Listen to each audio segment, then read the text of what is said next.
আছো বন্ধুরা? আশা করছি সবাই ভালো আছো, সুস্থ আছো। তোমাদের সকলকে জানাচ্ছি নতুন একটি ভিডিওতে অনেক অনেক স্বাগত। তো আজকের ভিডিওটা তো বুঝতেই পারছো, আজকে একটা মেকওভার ভিডিও নিয়ে চলে এসেছি। আজকে শুভ অক্ষয় তৃতীয়া, মানে অক্ষয় তৃতীয়া পালন হবে কালকে সোমবার, বাট অক্ষয় তৃতীয়া লেগে গেছে। কিন্তু আমি যেহেতু ওই নববর্ষের দিনে আমার ঘরের কোনো কিছুই করতে পারিনি, শরীর যেহেতু ভালো ছিল না, আর শরীর সাথ না দিলে কিছুই ভালো লাগে না। তো সেই কারণেই আর কি সেইটাই আজকে আমি করে নেব। আমার এই ঘরটা লুক চেঞ্জ করব, মানে একটা মেকওভার মানে ভিডিও তোমরা দেখতে চলেছো আর কি। আর সব কিছুই মোটামুটি চেঞ্জ করার চেষ্টা করব, কার্টেন চেঞ্জ করব, বেডশিট চেঞ্জ করব, একটু সাজাবো। তো সব মিলিয়ে আজকের ভিডিওটা আশা করছি তোমাদের খুব ভালো লাগবে, আর তোমরা কিছু কিছু আইডিয়াও পাবে যে বাজেট ফ্রেন্ডলি কীভাবে অল্প মানে খরচের মধ্যে ঘরের লুক চেঞ্জ করা যায় বা একটা সুন্দর লুক ক্রিয়েট করা যায়, বা খরচ না করেও আমি এরকম অনেক ভিডিও শ্যুট করেছি বা শেয়ার করেছি ভিডিও, মেকওভার ভিডিও, যেখানে কিন্তু আমি সেরকম কিছু খরচই করিনি, কোনো কেনাকাটাই করিনি, যা ছিল সেগুলোই কিন্তু ঘুরিয়ে ফিরিয়ে আমি ঘর সাজিয়েছি। সেগুলো তোমাদের সাথে শেয়ারও করেছি, আর সেই মেকওভার ভিডিওগুলো কিন্তু তোমরা অনেক পছন্দ করেছো। তো এখন আগে বিফোর আফটার লুকটা তোমাদের দেখাই, মানে বিফোর লুকটা তোমাদের দেখিয়ে দিই, তারপরে হয়ে যাওয়ার পরে তো আফটার লুকটা তোমরা দেখতেই পাবে। তারপরে তোমরা বুঝতে পারবে যে কতটা কি চেঞ্জ হলো, কতটা কি সুন্দর লাগছে। তো চলো আর বেশি দেরি না করে আজকের ভিডিওটা স্টার্ট করা যাক। এই হলো এখনকার আমার ঘরের পুরো লুকটা। এই যে কার্টেন আর এই যে বেডশিট পাতানো রয়েছে, এইরকম বেডটা রয়েছে, আর এই দিকটা যেমন আছে মোটামুটি যেরকম সেরকমই। আর এই সাইডে একটা ড্রেসিং টেবিল আছে, এই যে। তো এইরকমভাবে আর কি ঘরটা যেরকম তোমরা দেখেছো এর আগে সেই রকমই আছে। তো চলো দেখতে থাকো, এবার চেঞ্জ করার পরে কেমন লাগে তোমরা অবশ্যই দেখলে বুঝতে পারবে। তো ঘর সাজানো গোছানো এটা হচ্ছে আমার প্যাশন, আমার ভীষণ ভালো লাগে, আসলে খুব ভালোবাসি নিজের ঘর গোছাতে, রান্নাঘর সাজাবো, কিচেন সাজাবো, বেডরুমের মাঝে মধ্যেই চেঞ্জ করে লুক চেঞ্জ করব। এগুলো আমার ভীষণ পছন্দের একটা কাজ। তো সেই জন্য খুব ভালোবেসেই কাজগুলো করি। আর এই ধরনের কোনো কিছু দেখবে অন্যকেও কিন্তু একটা ইন্সপিরেশন দেয়। তো আশা করব তোমরা প্রথম থেকে শেষ পর্যন্ত পুরো ভিডিওটা দেখবে, আর পুরো ভিডিওটা দেখলে তোমাদের খুব ভালো লাগবে। যেহেতু আমার এই ঘরের কালার কম্বিনেশনটা দেখতে পাচ্ছ একটু ডাল লুক দেয়, কারণ এই যে পাশের যে ওয়ালটা ভায়োলেট কালারের, মানে ওই ওয়ালটার জন্যই মেনলি আমার ঘরটা আরও একটু বেশি ছোট লাগে। যত ঘরের লাইট কালার করা হবে, হোয়াইট বা অফ হোয়াইট যাই হোক, তত কিন্তু ঘরটা বেশি বড় লাগে। সেক্ষেত্রে দেখবে যে কোনো কালারের কার্টেন মানে পর্দাগুলো কিন্তু তুমি যেই কালারই কিনবে সেই হোয়াইট কালার বা লাইট কালারের শেডের সাথে কিন্তু সুন্দরভাবে একটা ব্রাইট লুক দেবে, আর সুন্দরভাবে মানিয়েও যাবে। কিন্তু যেহেতু কালারের একটা ব্যাপার রয়েছে, সেই জন্য আমি যে কোনো কালার কিন্তু এই বেডরুমে আমি ইউজ করতাম না। তবে আমার মনে হলো যে একটা ব্রাইট লুক ক্রিয়েট করার জন্য আমাকে একটা সেরকম ব্রাইট কালারই চুজ করতে হবে, যেটা হবে ইউনিক। আর ব্লু আর হোয়াইটটা আমার কাছে বেশি ভালো মনে হয়েছে। ব্লু না, সরি, এটা হচ্ছে সি গ্রিন কালার। তো এই যে কালার কম্বিনেশনটা দেখো, কার্টেনগুলো কিন্তু আমার আজ থেকে প্রায় অনেক মাস আগের কেনা, মানে এটা কিন্তু কেনা হয়েছিল সেই পুজোর সময়। তো বুঝতেই পারছো যে দুর্গা পুজো থেকে এখনো পর্যন্ত সময়টা, তো অনেকগুলো মাস কেটে গেছে। যেহেতু আমি এই কার্টেনগুলো আর ইউজ করিনি, আসলে আশা ছিল হয়তো ঘরের কালারটা চেঞ্জ করব, তারপরেই না হয় এই কার্টেনগুলো লাগিয়ে নেব, কিন্তু সেটা কোনো না কোনো কারণে আর হয়েই ওঠেনি। তো সেই জন্যই যে না, নববর্ষে যখন পারিনি, অন্তত অক্ষয় তৃতীয়াতে আমার এই ঘরের লুকটা চেঞ্জ করবই।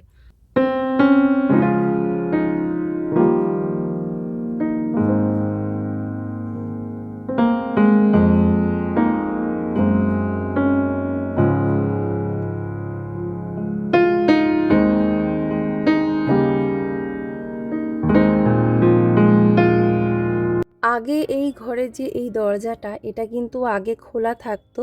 তো এই দরজাটার আসলে ডিফেক্ট হয়ে যাওয়ার পরে এই দরজাটা পুরোপুরি বন্ধ করে এখন রাখা হয়।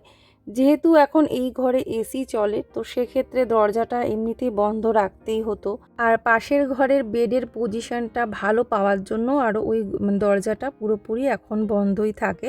তো এই দিকের দরজার কার্টেন চেঞ্জ করার সময় তোমরা তো দেখতে পাচ্ছ ফলো করে যে ওয়ালের কন্ডিশন কিন্তু একদমই ভালো না, পাপড়ি বেরিয়ে যাচ্ছে।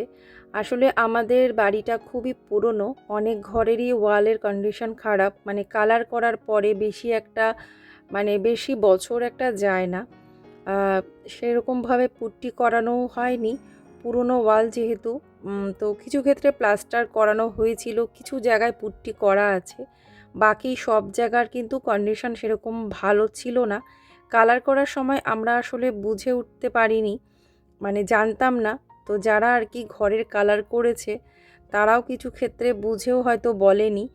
তো এখন যে পাপড়ি ঝরছে তা না, আমাদের ঘরের কালার করার প্রায় 1 বছর পর থেকেই কিন্তু প্রবলেম দেখা দিয়েছিল, তো সেই জন্যই। তো যাই হোক, দেখো এখন তো কার্টেনগুলো সব সেট করে নিয়েছি, তারপরে এখন বেডশিটটাও পাতিয়ে নিচ্ছি। এই সবই কিন্তু নতুন আর খুবই রিজনেবল প্রাইসে কেনা। যেমন এই যে বেডশিটটা, এটার প্রাইস কিন্তু মাত্র 250 টাকা। দুটো বেডশিট একসাথে আমি 500 টাকায়, মানে 500-এ দুটো বেডশিট কিনেছি, অফার চলছিল। তো সেটা লোকাল মার্কেটের দোকান থেকেই নেওয়া, কোনো মল বা কোনো অনলাইন থেকে নেওয়া না। আর এই যে আমি কুশন কভার এখানে ইউজ করছি না, তো এগুলোও কিন্তু বহু আগে থেকে আমার কিনে রাখা। আসলে যখন কার্টেন কেনা হয়েছিল, পুজোর শপিং করতে যখন আমি গিয়েছিলাম বিশালে, তখন আমি কার্টেনের কালার মাথায় রেখেই কিন্তু এই কুশন কভারগুলো নিয়েছিলাম। আর তো যাই হোক, আর এখন দেখো সেই বেডশিটটাও কিন্তু আমি, যেহেতু ঘরের লুকটা চেঞ্জ করব, সেটা মাথায় রেখেই কিন্তু বেডশিটও কিনেছি। তবে খুব একটা বেশি মানে ডার্ক কালার আমার ভালো লাগে না বেডশিটের ক্ষেত্রেও। সেই জন্য আমি একটু লাইট শেড, একটু অফ হোয়াইট, একটু গ্রে কালার, মানে যে কোনো কালারের একটা অফ শেড আমার বেশি ভালো লাগে। খুব বেশি উজ্জ্বল কালার, বেশি ডার্ক কালার আমার ইউজ করতে ভালো লাগে না। তো সেই জন্যই সেই ধরনের কালারগুলোই কিন্তু আমি চুজ করেছি।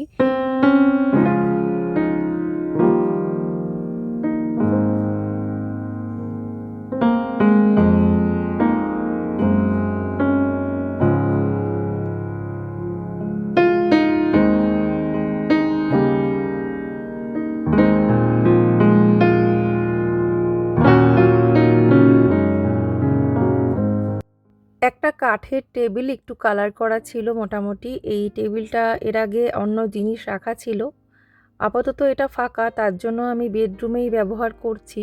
টেবিল রানার হিসেবে একটা পুরনো দোপাট্টা আর কি বিছিয়ে নিয়েছি, তার উপরেই সাজালাম।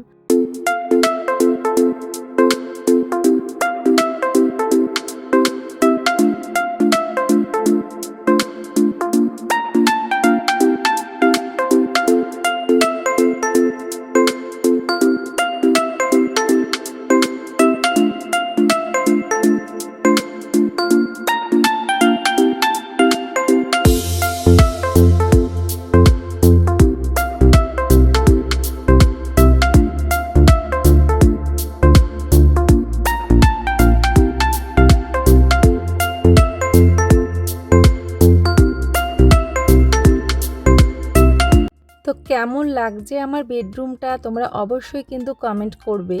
তো এখানে আমি স্টোরেজ ড্রয়ারটা রেখেছি বেডের পাশে, ঠিক জানলার পাশ দিয়ে, তার উপরে একটু ডেকোরেট করে নিয়েছি। এইরকমভাবে একটা ফ্লাওয়ার ভাস রেখেছি, একটা ল্যান্টার্ন রেখেছি, একটা আর্টিফিশিয়াল একটা ক্যান্ডেল আমি জ্বেলে দিয়েছি।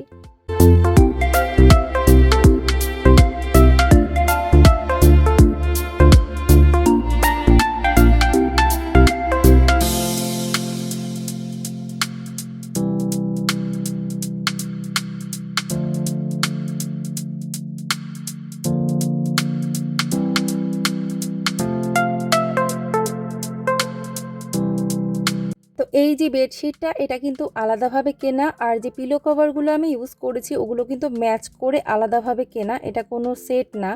আর এখানে যে কার্টেনে আমি হোয়াইট কালারটা ব্যবহার করেছি, এটা কিন্তু ঘরে আমার আগে থেকেই ছিল, মানে আগের পুরনো কার্টেন, তার সাথে কম্বিনেশন করেই কিন্তু আমি কার্টেনটা সেট করেছি। এই কর্নারটাকে আমি এইভাবে সাজিয়েছি, এখানে স্টোরেজ ড্রয়ারটা রেখেছি, এর মধ্যে আমার সমস্ত প্রয়োজনীয় জিনিস বা আমাদের দুজনার প্রয়োজনীয় জিনিসপত্র, আর তার সাথে অর্ডিনারি জামা কাপড় কিছু সব রাখা থাকে। আর বেডের পাশে সবসময় একটু ফাঁকা রাখতে হয়, সেজন্য আমি জানলার সাইডটা কিন্তু ফাঁকা রেখেছি। তো এই ওয়ালের এই সাইডটায় যদি কোনো স্টিকার দিয়ে ঢেকে দিতে পারতাম হয়তো বেশি ভালো লাগতো, এখান দিয়ে অনেকটাই পাপড়ি বেরিয়ে গেছে। তবুও আমি যেহেতু সাইডে দেওয়াল আছে, কোনো অসুবিধা নেই, যেমনটা আছে তেমনটাই কিন্তু যথেষ্টই সুন্দর লাগছে সাজিয়ে নেওয়ার পরে। আর দরজা দিয়ে ঢুকেই এখানে যে আর্টিফিশিয়াল এই প্লান্টটা রেখেছি, এটা কিন্তু ঘরের লুকটা অনেকটা সুন্দর করে দিয়েছে। এত ভালো লাগছে, রিয়েল প্লান্টের মতো দেখতে লাগছে। তবে আমার ঘরে সাদা রঙের একটা মানে টব আছে, সেটার মধ্যে আমি গাছটা রাখবো, আরও বেশি ভালো লাগবে। তখন প্রথমে মনে ছিল না। তো এই হলো আমার পুরো ঘরের লুকটা। তোমাদের কতটা ভালো লেগেছে অবশ্যই কমেন্ট করে জানাবে। কেমন লাগছে কালার কম্বিনেশনে আমার বেডরুমের লুকটা অবশ্যই কিন্তু তোমরা জানাবে তোমাদের কতটা ভালো লাগলো। আর আমি যেন আমার নিজের বেডরুমটাই চিনতে পারছি না, এত ভালো লাগছে আমার কাছে। আর এই কর্নারটা সাজিয়েছি, এটা আমার কাছে ভীষণ ভালো লাগছে।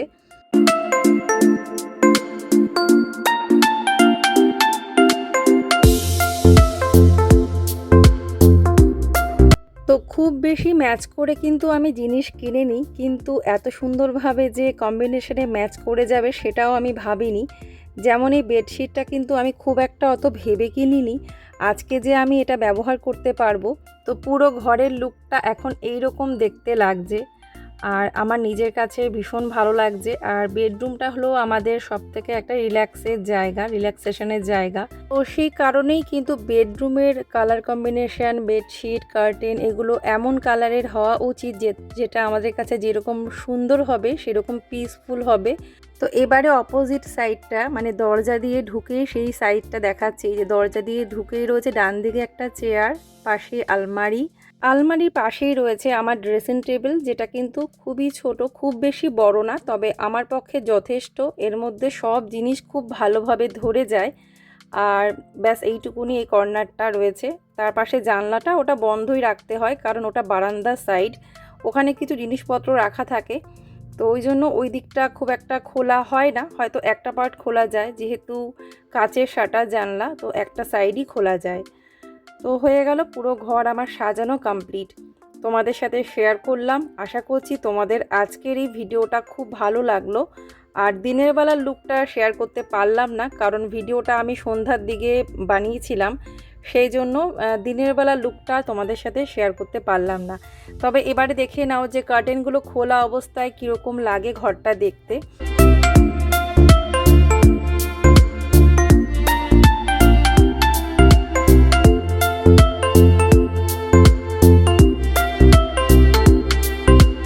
সো ফ্রেন্ডস, আজকের এই ভিডিওটা আমি এখানেই এন্ড করলাম। কেমন লাগলো আজকের এই মেকওভার ভিডিওটা ভালো লাগলে অবশ্যই লাইক করবে, শেয়ার করবে আর কমেন্ট করবে।